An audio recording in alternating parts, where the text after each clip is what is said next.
peço uma coisa. Falem essas falas como eu as pronunciei. Língua ágil, bem claro.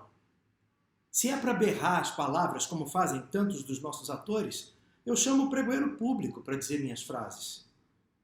E nem cerrem o ar com a mão o tempo todo. Moderação em tudo. Pois mesmo na torrente, na tempestade, eu diria mesmo que no torvelinho das paixões, é preciso conceber e exprimir sobriedade. Isso engrandece a ação. Ai, me dói na alma ouvir um desses latagões robustos, de peruca enorme, estraçalhando uma paixão até fazê-la em trapos, arrebentando os tímpanos dos babacas que, de modo geral, só apreciam berros e pantomimas sem qualquer sentido. A vontade é mandar açoitar esse indivíduo, que é mais tirânico do que Termagante, mais heróico do que Herodes. Evitem isso, por favor. Mas também nada de contenção exagerada. Teu discernimento, teu bom senso deve te orientar. Ajusta o gesto à palavra, a palavra ao gesto, com o cuidado de não perder a simplicidade natural. Porque tudo que é forçado deturpa o intuito da representação, cuja finalidade em sua origem, e agora era e ainda é, exibir um espelho à natureza. Mostrar à virtude a sua própria expressão, ao ridículo sua própria imagem, e a cada época e geração sua forma e efígie.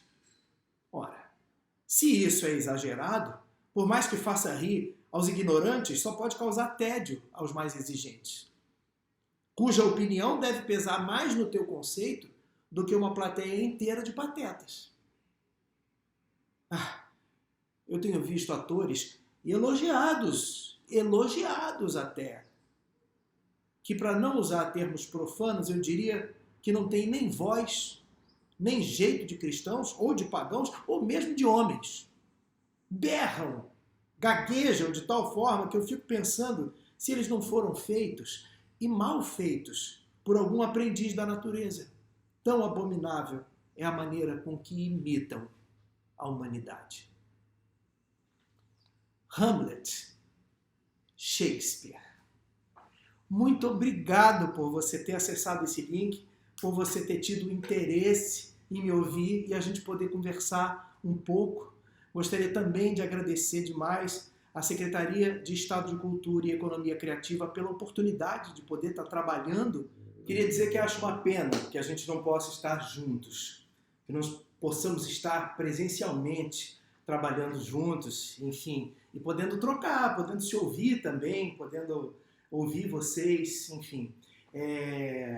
Provavelmente agora nós estaríamos todos aqui numa grande roda, porque a roda é sempre o melhor lugar para começar um trabalho. A roda nos deixa todos absolutamente no mesmo lugar. Uma roda não tem lados, não tem quinas, não tem lugares privilegiados. Uma roda é uma roda. Estamos todos equilibradamente distribuídos, harmoniosamente distribuídos no espaço. E teatro é isso, ator no espaço. Então estaríamos todos aqui juntos em roda, mas infelizmente nós não estamos podendo estar juntos, estamos cada um no conforto dos seus lares. Estou eu aqui no meu lar e vocês aí no de vocês. O lar, eu não sei se vocês sabem, é um Deus.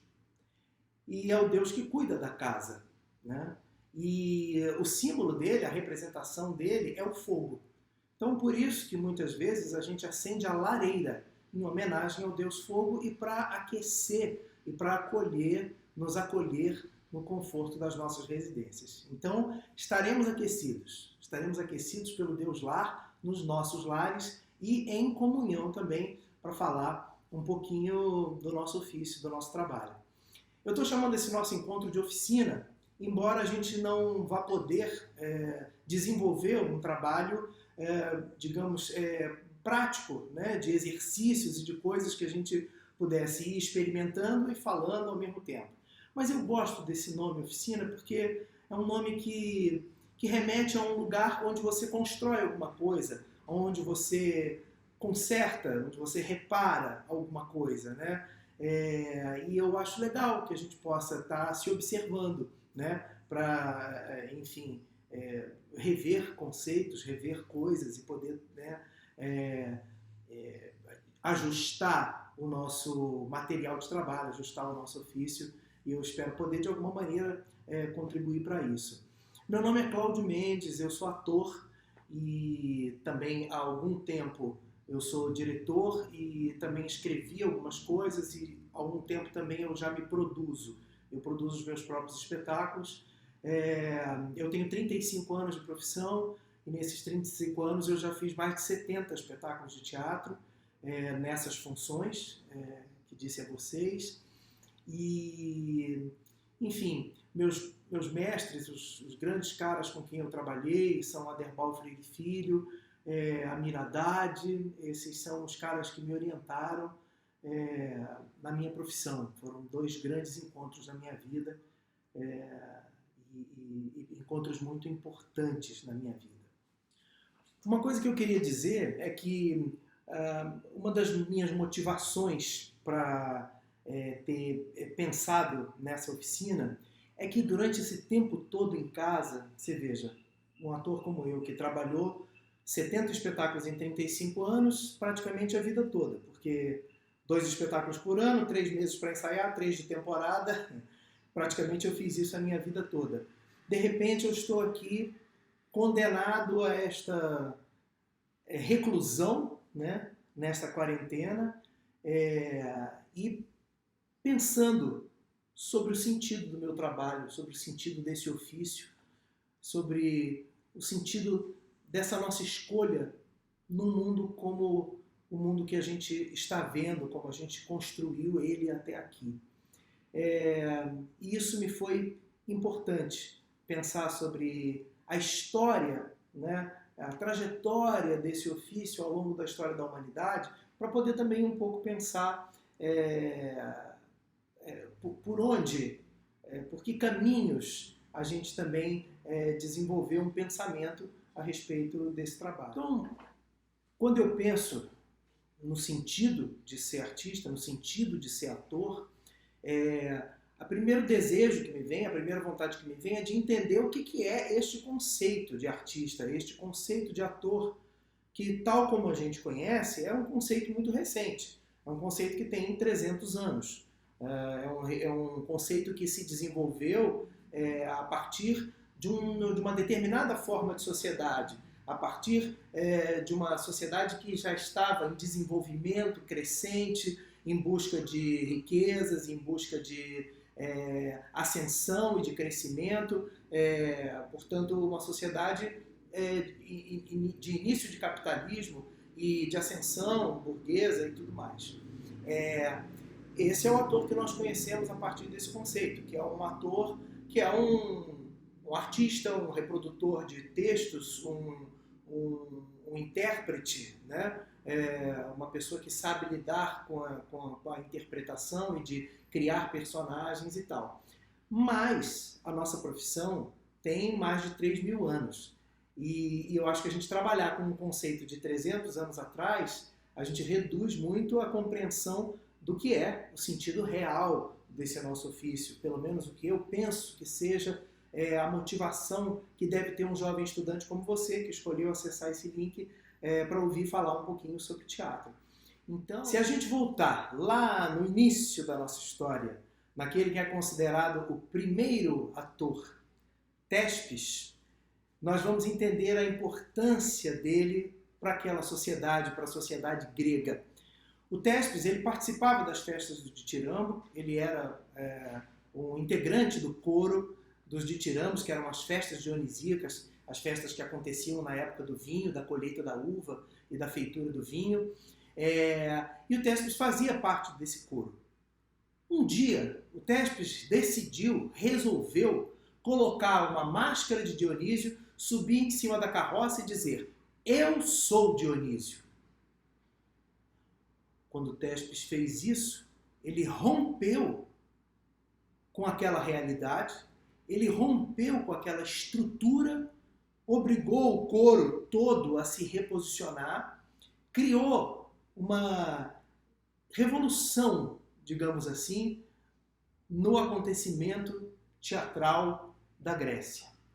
Porque a partir daí, os dramaturgos que escreviam começam a usar este recurso e começam a fazer com que o coro dialogue com os personagens, criam a figura do corifeu, que é um intermediário entre o coro e os personagens, e aí a dramaturgia cresce imensamente na Grécia, autores começam a escrever nesse novo formato, começam a surgir os festivais de teatro na Grécia, e esses festivais de teatro promovem grandes encontros entre toda a sociedade, teatros de 3.000 lugares, 4.000 lugares, onde aquela sociedade se encontrava e se via refletida e espelhada nos seus heróis e nos dramas, nas tragédias que eles tinham que viver, que viviam suas vidas e que as grandes tragédias contavam. Então, por causa do gesto de um ator, a Grécia inteira foi modificada. Por causa disso, eles puderam tirar um ditador do poder e instaurar, definitivamente a democracia na Grécia. Então vejam a importância de um gesto como o do Thespis e a importância que um ator pode ter numa sociedade. E se você vier caminhando para cá, você vai encontrar outros muitos exemplos. A gente tem, por exemplo, na Idade Média, os trovadores e os menestréis, que eram artistas de rua, que saíam com o seu violão, que saíam com a sua mochila, a sua trouxinha, iam apresentar espetáculos na rua e levavam coisas de uma cidade para outra, levavam histórias de um povoado para outro, e assim fazia a comunicação entre as pessoas, faziam as notícias chegarem até as pessoas, e levavam também afeto, amor, levavam essa representação da realidade que a poesia e que o artista leva consigo, né? E que é absolutamente importante e fundamental, porque se existe a opção, se existe uma nova realidade, se existe uma realidade que pode ser recriada, existe esperança. Nem tudo precisa ser do jeito que é, do jeito que está. É possível criar uma nova realidade.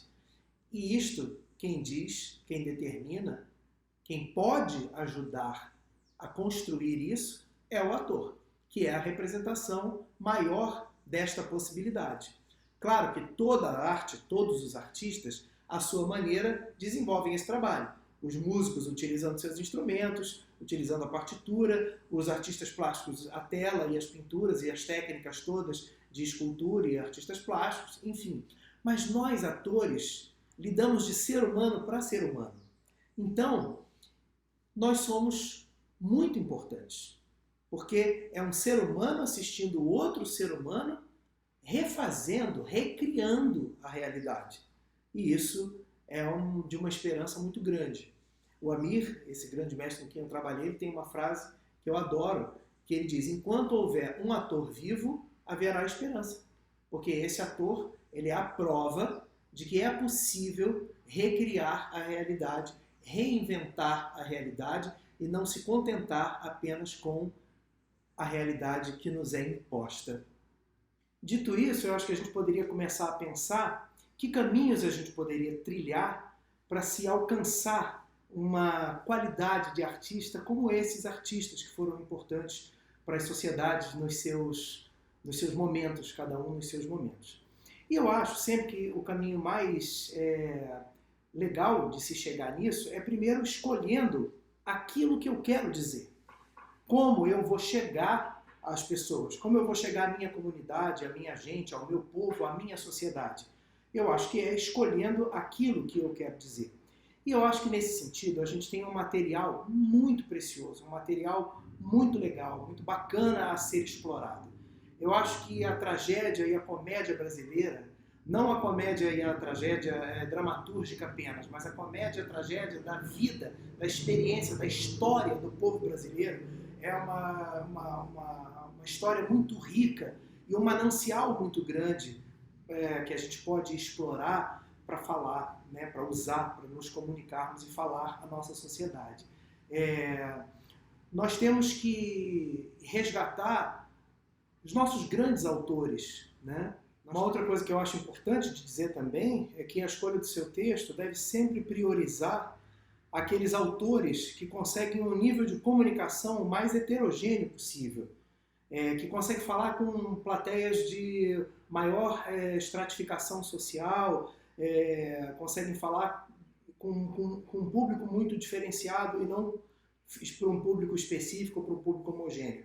Isso é uma possibilidade de você fazer o seu trabalho chegar a mais pessoas e de uma maneira mais legal. Acho que a gente deve lembrar também que tudo que nos toca o nosso coração de povo brasileiro, chegará sempre melhor aos corações das pessoas. Então lembrar que a nossa formação, a nossa história, a nossa identidade é muito plural e muito bonita.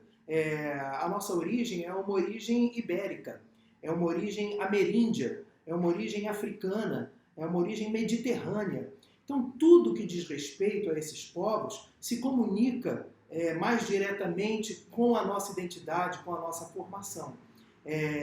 Então, eu acho que a escolha também deve passar um pouco por aí, por autores que passam por essas correntes, que passam por esses afetos, que passam também pela nossa história e que podem se comunicar diretamente com a nossa linguagem, com a nossa linguagem de povo, com o nosso afeto, com a nossa identidade de povo brasileiro. Nós, aqui no Brasil, temos autores maravilhosos. Desde os primeiros lá, Arthur Azevedo, Martins Pena, Corpo Santo, até chegando em Nelson Rodrigues, Gianfrancesco Guarnieri, Dias Gomes, autores tão bacanas que falaram tanto sobre o povo brasileiro, sobre a gente brasileira. Esse é um possível caminho. Agora, também gostaria de dizer que o caminho para o teatro não está só na dramaturgia. Nós temos literatura de qualidade muito boa, autores sensacionais e que podem render excelentes adaptações, excelentes trabalhos em teatro. E eu posso dizer isso porque durante alguns bons anos da minha vida eu fiz parte do Centro de Demolição e Construção do Espetáculo. Foi um grupo de teatro dirigido pelo Aderbal Freire Filho, que foi um grupo referência no teatro carioca nos anos 90. E esse trabalho que a gente desenvolveu lá, uma das frentes dele chamava-se Romance em Cena, que é justamente uma técnica desenvolvida pelo Aderbal de se colocar um livro em cena, um romance em cena, sem tirar dele todo o sabor literário, incluindo nele todo o sabor que uma teatralidade pode dar. Nesse sentido, ele montou A Mulher Carioca aos 22 anos, um romance de João de Minas, montamos O Que Diz Moleiro, de Diniz Machado, um romance português, e ele depois montou O Púcaro Búlgaro, do Campos de Carvalho.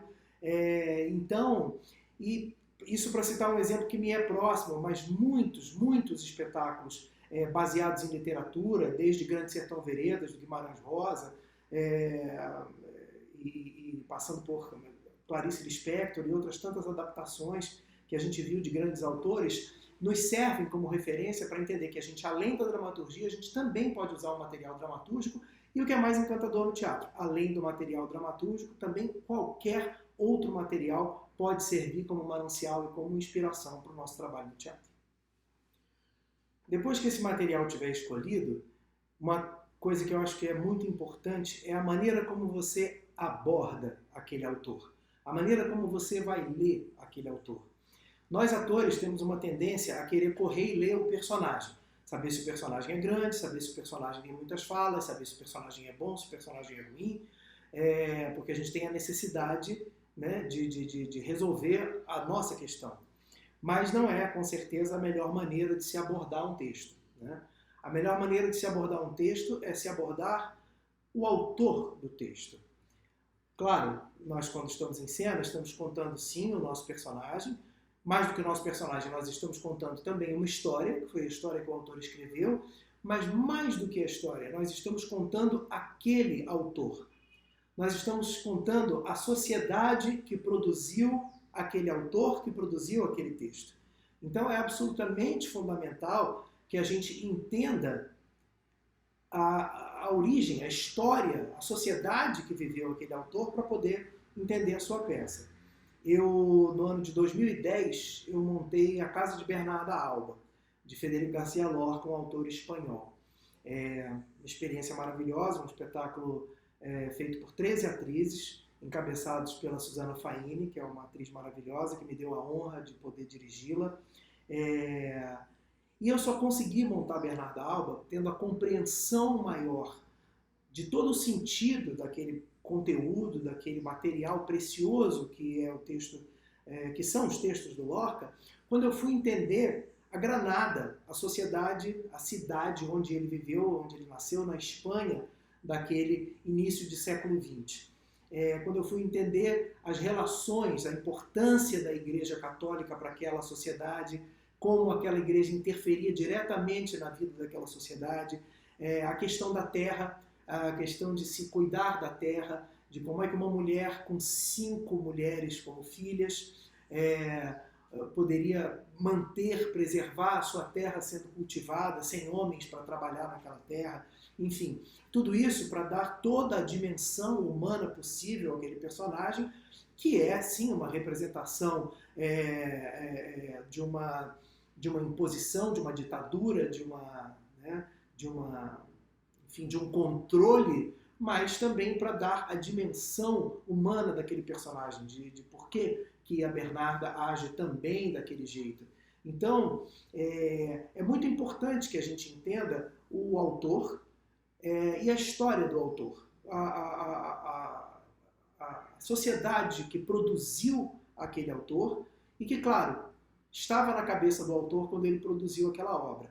Porque aí eu acho que a gente vai começando a chegar no coração da história e começando também a nos fortalecer e a nos munir de um material mais interessante como atores, para quando entrar em cena para dizer tudo que aquele ator quis dizer. E mais tudo que a gente sabe sobre a vida e também puder dizer para ajudar a contribuir a contar a história daquele autor. Bom, indo para a parte prática, propriamente dito, a gente tem de cara uma questão que é uma questão que eu vejo em vários atores, inclusive em atores muito experientes. Nós temos uma dificuldade de ler um texto. Eu acho que é uma questão mesmo de ensino, de educação. A gente não aprendeu na escola, a gente não foi estimulado o suficiente na escola para aprender a ler um texto, né? A gente troca palavras, a gente põe ponto onde é vírgula, põe vírgula onde é ponto. Então, existe uma questão aí, na questão da leitura propriamente dito da peça, né? Por isso eu acho que essa leitura deve ser feita com o máximo de calma possível, sem se buscar imediatamente um resultado, né? A gente quer interpretar, a gente quer imediatamente dar soluções e resolver aquele personagem e encher o personagem de intenções. Há atores que fazem anotações ao lado de cada fala do texto com a entonação que deve ser dada. Enfim, me parece ser um caminho mais difícil, me parece ser um caminho que dificulta mais do que ajuda você tentar impor ao texto uma situação, um sentimento, sem antes compreender de fato o que aquele autor queria dizer, o que aquele autor queria transmitir. A primeira vez que eu fui fazer teatro de palco com o Amir, a gente já tinha feito algumas coisas na rua e tal, mas a primeira vez que a gente foi montar uma peça, ele estava dirigindo um grupo de atores da Cal e me convidou para fazer uma participação. Ele ia montar Essa Noite Se Improvisa, de Pirandello. E me convidou, então, para fazer um personagem e fomos fazer uma primeira leitura lá na Casa do Tá Na Rua. E aí lemos o espetáculo corrido para entender qual era a peça, o que era aquilo e tal. E aí quando a gente acabou a leitura, ele virou-se para mim e disse: "Você leu muito bem, a gente entendeu com clareza tudo o que você estava dizendo, a gente ouviu seus textos bem e tudo mais, ele leu muito bem, com intenções e tudo mais. Agora, quem disse que o autor queria que o personagem fosse assim como você fez?" E aí me caiu a ficha. É claro que você não pode abordar um autor querendo mostrar aquele autor como ele deve ser feito, querendo ensinar aquele autor, né? O Amir disse para mim, você se acha melhor do que Pirandello? Não, claro que não. Eu não sou melhor do que Pirandello. Então, eu preciso aprender com ele. O que Pirandello tem para me ensinar? O que aquele texto maravilhoso que sobrevive ao longo da história tem para me dizer, para me comunicar? Então, acho que a primeira abordagem de um autor, de um ator a um autor, a um texto, é pelo afeto, é pelo aprendizado, é pela compreensão daquele material ali. E a gente já tem logo uma dificuldade de cara, que é uma questão ortográfica, gramática. Nós temos uma dificuldade em ler. E não são só jovens atores, não. São atores que eu vi, atores experientes, mais velhos, que você pega, no dia da leitura, vamos ler o texto, atropela a palavra, lê palavra errada, põe vírgula em vez de ponto, ponto ao invés de vírgula. É uma cultura, é uma dificuldade que nós temos, que eu acho que passa pela questão mesmo da escola. Eu acho que a gente não aprende, não é estimulado a ler muito e nem a ler em voz alta, que faz absolutamente parte do nosso ofício. Né? Então, eu acho que a primeira abordagem é amorosa, tentando aprender, tentando ouvir e entender aquele autor e tentando ler as palavras. E acho que uma coisa também legal de dizer, de importante, é que atuar é fazer em ato, né? É agir, é atuar. Então, para a gente é muito importante o verbo, né? O verbo e o substantivo, porque alguém age, né? Mas a gente quase sempre tem a tendência de reforçar e de supervalorizar o adjetivo, né? E isso dificulta a leitura, né? Porque desvia a atenção da gente do foco principal, que é quem e o que estão fazendo. Então, eu diria que uma coisa boa para a gente fazer quando for abordar um texto é a primeira coisa, ler todas as vírgulas, ler todos os pontos, ler os verbos com clareza, os substantivos e, se puder, nessa primeira leitura, você já vai valorizando um adjetivo ou outro, mas não forçar no adjetivo logo de cara, porque senão a gente tende a desguiar o caminho. Eu costumo, nas minhas oficinas, usar muito poesia como material de estímulo, material de trabalho de leitura para os atores, porque a poesia ela foge, né, do convencional, do cotidiano, ela é uma construção e aí, de alguma maneira, ela te obriga a também construir junto com ela o sentido dela. Porque se você ler uma poesia como estiver lendo um texto corrido, você não consegue chegar no coração da poesia. E eu gosto de usar sempre como exemplo, gosto de usar como referência, como texto, o João Cabral de Melo Neto, porque ele é um poeta justamente da construção, ele é um arquiteto da palavra, né? É um arquiteto da poética. E aí eu acho que você exercita, ao ler o João Cabral de Melo Neto, essa necessária divisão, pausa e vírgulas e pontos que ele precisa para esse esclarecimento.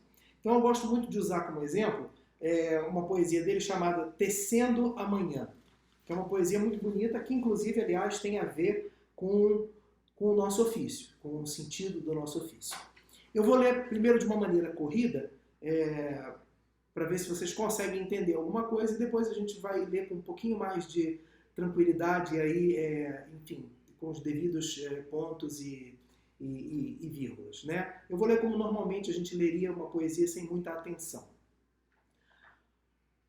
Um galo sozinho não tece uma manhã. Ele precisará sempre de outros galos. De um galo que apanhe esse grito que ele e o lance a outro. De outro galo que apanhe o grito que um galo antes e o lance a outro.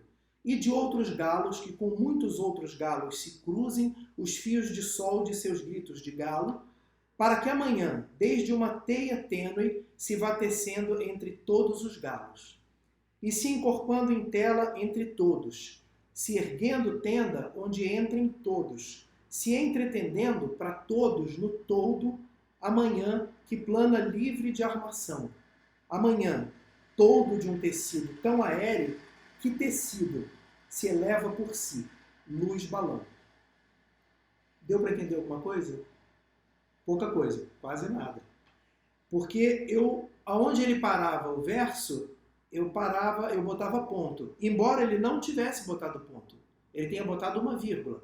Mas a gente lê como ponto, porque o verso acaba e aí a gente tem a tendência a encerrar aquele verso quando ele não encerrou, né? Então, para a gente ler, poder ler a ideia. Vejam como é bonito esse poema e como tem a ver com o sentido do nosso trabalho, dessa construção que é feita por muita gente, né? O teatro é um trabalho do coletivo, mesmo quando é um monólogo, mesmo quando é um ator só em cena, porque ele está construindo as pontes com a plateia, está construindo as pontes com seus interlocutores, que são a plateia, além das interlocuções com seu próprio figurino, com o cenário, com a luz, com a música, enfim. Tecendo uma manhã, João Cabral de Melo Neto. Um galo sozinho não tece uma manhã. Ele precisará sempre de outros galos. De um que apanhe esse grito que ele e o lance a outro. De um outro galo que apanhe o grito que um galo antes e o lance a outro.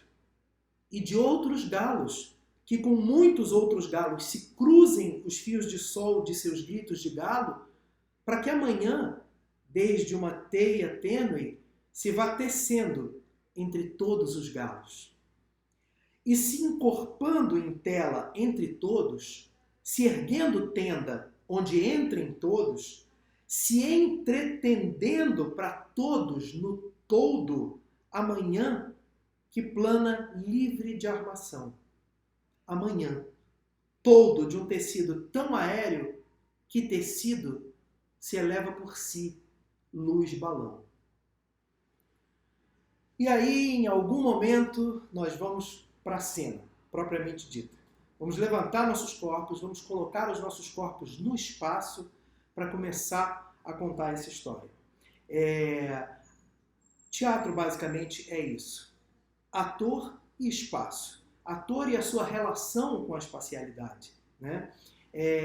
Então, onde quer que seja que o ator esteja trabalhando, seja num palco enorme, num palco pequeno, seja na rua, seja num anfiteatro, num teatro de arena, tudo será a sua posição e a sua colocação no espaço. Sempre buscando o bom senso, sempre buscando uma medida possível de distância para que o fluxo das emoções, o fluxo da vida possa correr tranquilamente por você, passar tranquilamente por você. E num estado de vazio. É um estado que a gente tem muito medo. Todo ator tem muito medo desse estado do vazio, porque nos é sempre cobrado que a gente tenha alguma coisa para dizer, alguma coisa para fazer, alguma coisa para viver, alguma ideia genial para ser realizada. E eu acho que essas coisas elas vão sendo buscadas no conteúdo do material, no dia a dia, com o trabalho com aquele autor, naquelas experiências. Você vai então colocando essas emoções lentamente em cena e se apresentando, mas nunca sem se atropelar, sem atropelar o outro, sem atropelar o autor, sem atropelar os outros. Então, o primeiro lugar é esse lugar do vazio. E esse lugar do vazio é um lugar muito difícil. É muito difícil a gente reconhecer que lugar é esse, né? Mas é um lugar que eu acho que o ator deve se permitir.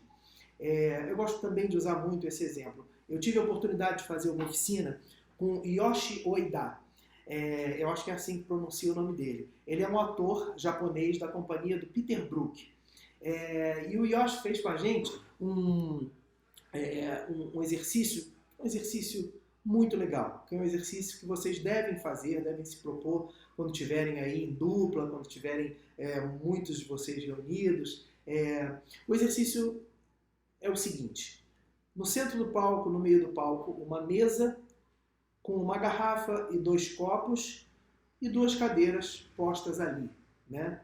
2 atores, um em cada coxia, vão entrar em cena no momento que combinarem, vão se olhar e vão determinar o momento juntos, o momento em que entrarão em cena, e ali, naquele centro, vão começar a estabelecer um diálogo que nenhum dos dois sabe que diálogo é.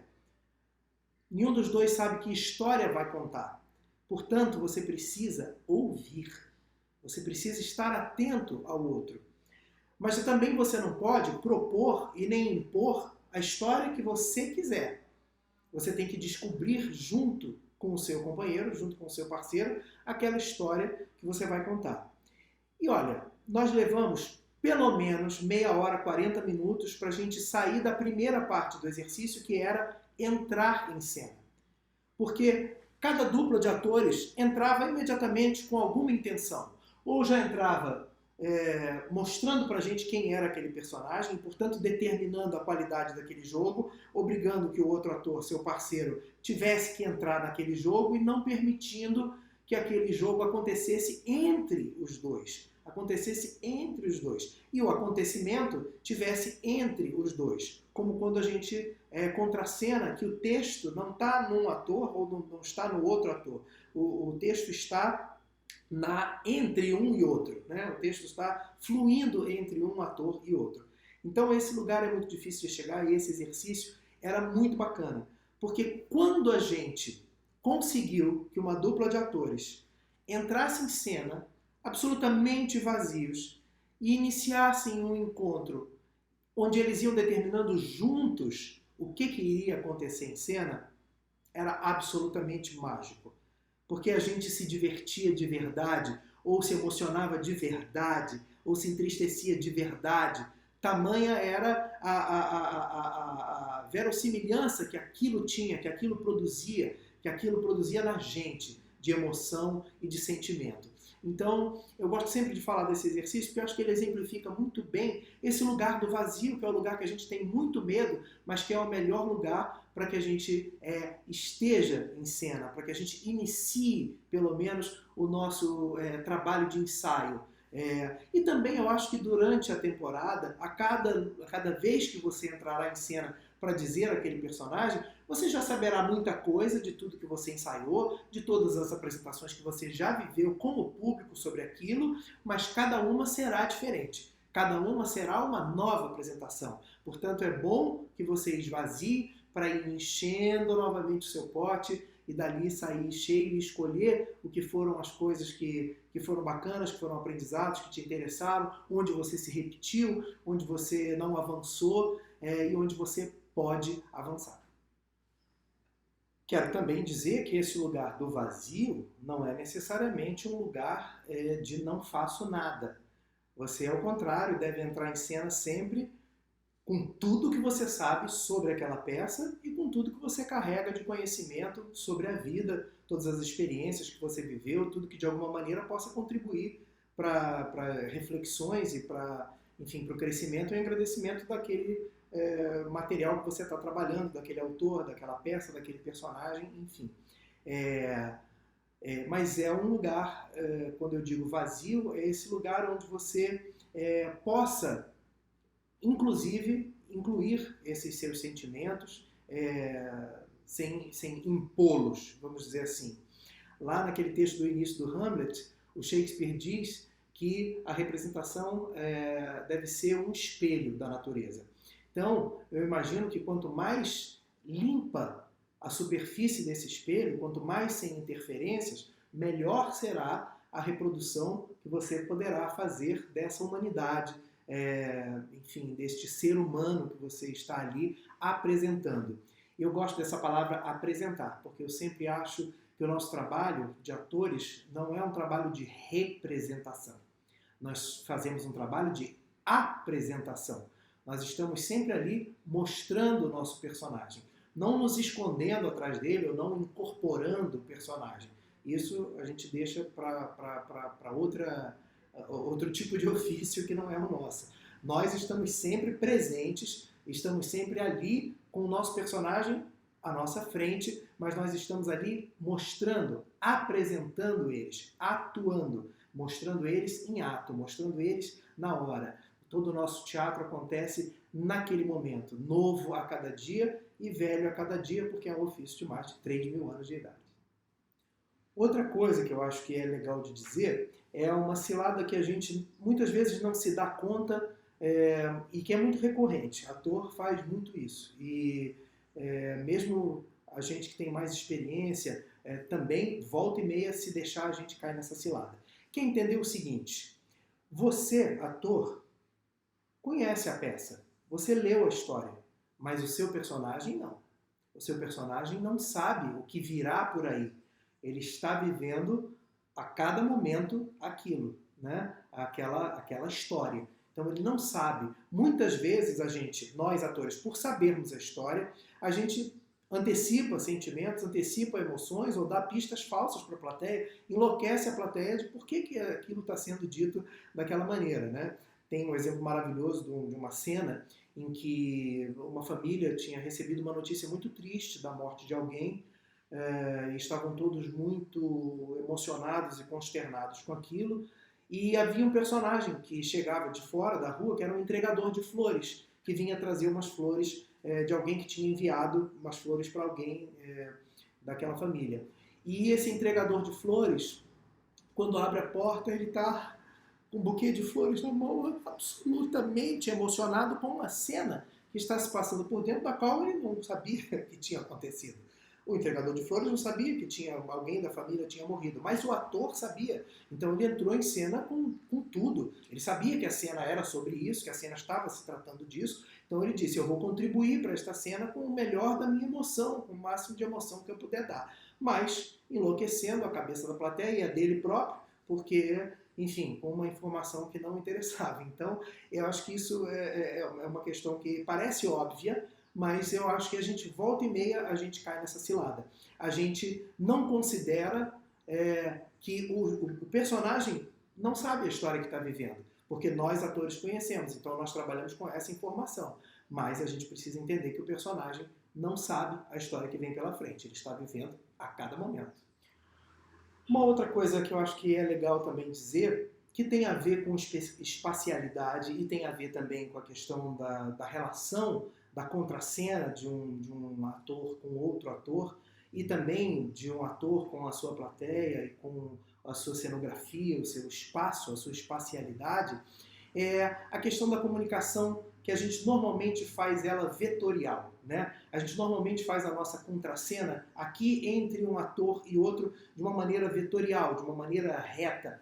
E eu sempre acho que uma imagem que pode ajudar a entender o melhor jeito, eu acho, de fazer essa comunicação é pensar uma hipérbole. É pensar que essa comunicação ela é hiperbólica, ela contempla para além, ela vai chegar lá, mas ela inclui aqui a plateia, inclui a cenografia, inclui o autor, inclui o texto, inclui outras tantas coisas que estão entre essa relação. Porque a gente tem a tendência a fechar a contracena ao invés de abrir a contracena, né? Inclusive, espacialmente, a gente tem uma tendência quase sempre a fechar a nossa corporalidade, se aproximar demais um ator do outro, porque, enfim, e a gente nem na vida faz assim, né? A gente tem uma distância necessária entre um e outro para a gente poder se olhar nos olhos, poder enxergar o outro e poder se comunicar, né, com o outro. Então, eu acho que essa também é uma dica que eu acho que pode ser legal. E por fim, eu acho que eu queria dizer que existem muitos tipos de atores, existem muitos tipos de teatro, muitas maneiras de se fazer teatro, muitas maneiras de abordar um autor, muitas maneiras do ator realizar o seu trabalho, e eu acho que isso é que é muito bonito no teatro, essas diversas possibilidades que o teatro tem. O ideograma japonês para teatro quer dizer possibilidade. E eu acho que é isso. O teatro tem muitas possibilidades. O que eu acho sempre é que esse caminho que eu aponto aqui, ele pode servir para qualquer tipo de realização, para qualquer tipo de teatro. Ele parte da premissa do bom senso, da abordagem, da escolha do tema que você quer dizer. Com este tema você poder contemplar o maior número de pessoas e o mais heterogêneo possível de pessoas, para que a sua comunicação seja ampla, seja grande, para que o seu, enfim, para voltar ao tema do nosso assunto, para que o seu ofício, de alguma maneira, de verdade, contribua para uma mudança na sociedade, contribua pelo menos para uma possibilidade de reflexão e um apontamento de um caminho, de uma nova realidade, da condução de um mundo de uma maneira diferente, de uma maneira melhor, como fez ao longo desses 3.000 anos, muitos de nossos atores ao longo da história. Então, em cima dessa múltipla possibilidade de diversas maneiras de ser ator, é que eu gostaria de terminar com mais um poema do João Cabral de Melo Neto, onde ele fala sobre toureiros, mas que pode muito bem caber para nós atores. Atores de diferentes naturezas, de diferentes possibilidades, mas que podem preservar um mínimo que pode ser absolutamente importante para a realização do seu trabalho. Chama-se Alguns Toureiros. Eu vi Manolo González e Pepe Luís, de Sevilha. Precisão doce de flor, graciosa, porém precisa. Vi também Julio Aparicio, de Madrid, como Parrita. Ciência fácil de flor, espontânea, porém estrita. Vi Miguel Baez, litre, dos confins da Andaluzia, que cultiva uma outra flor, angustiosa, de explosiva. E também Antônio Ordóñez, que cultiva flor antiga, perfume de renda velha, de flor em livro dormida. Mas eu vi Manuel Rodrigues, Manolete, o mais deserto, o toureiro mais agudo, mais mineral e desperto, o de nervos de madeira, de punhos secos de fibra, o da figura de lenha, lenha seca da caatinga, o que melhor calculava o fluido acero da vida, o que com mais precisão roçava a morte em sua fímbria. O que à tragédia deu número, à vertigem geometria, decimais à emoção e ao susto peso e medida.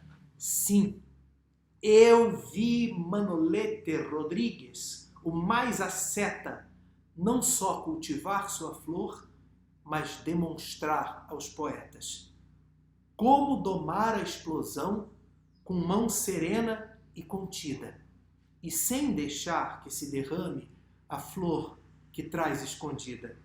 E como então trabalhá-la com mão certa, pouca e extrema, sem perfumar sua flor, sem poetizar o seu poema.